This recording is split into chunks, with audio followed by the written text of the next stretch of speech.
هل حصل معاك قبل كده إنك تقعد تذاكر ساعات وتكتشف في الآخر إن ولا حاجة دخلت دماغك؟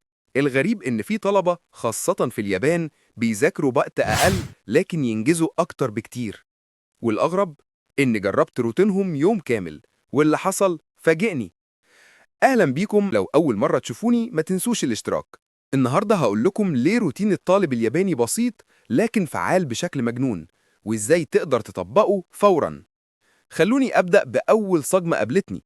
كنت فاكر إني هقعد 3 ساعات زي عادتنا، لكن الروتين هناك بيقولك اقعد 25 دقيقة بس ركز فيهم تركيز كامل. أنا ضحكت في الأول، بس بعد الجلسة لاحظت إني خلصت أكتر من اللي بخلصه في ساعة. ليه؟ لأن الطالب الياباني ما بيركزش على عدد ساعات، بيركز على جودة الدقايق. أول خطوة في الروتين كانت غريبة بالنسبة لي.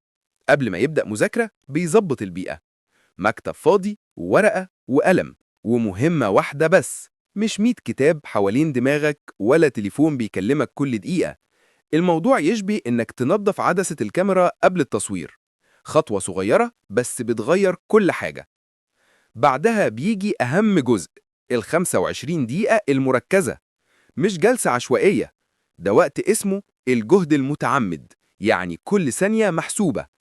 مفيش موبايل، مفيش سرحان، مفيش تشتيت، ودماغك بيشتغل بأعلى طاقة ممكنة.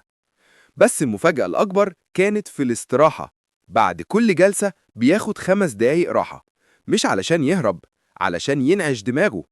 تقوم، تتحرك، تاخد نفس عميق، وترجع تكمل بنفس قوة البداية.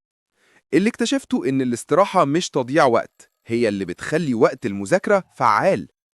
وهنا كان لازم أعترف لنفسي، مشكلتنا مش في الذكاء ولا في الوقت ولا في المناهج. مشكلتنا إننا بنذاكر بطريقة مرهقة بتستهلك طاقتنا قبل ما نفهم حاجة. زي عربية ماشية بزيت قديم، هتمشي بس عمرها ما هتوصل لأقصى أداء. دلوقتي خليني أقفل الفيديو زي ما بدأناه. روتين بسيط جدا، مكتب نظيف، هدف واحد، 25 دقيقة تركيز و5 دقايق راحة، قادر يغير يومك بالكامل. وأنا جربته وشفت الفرق بعيني.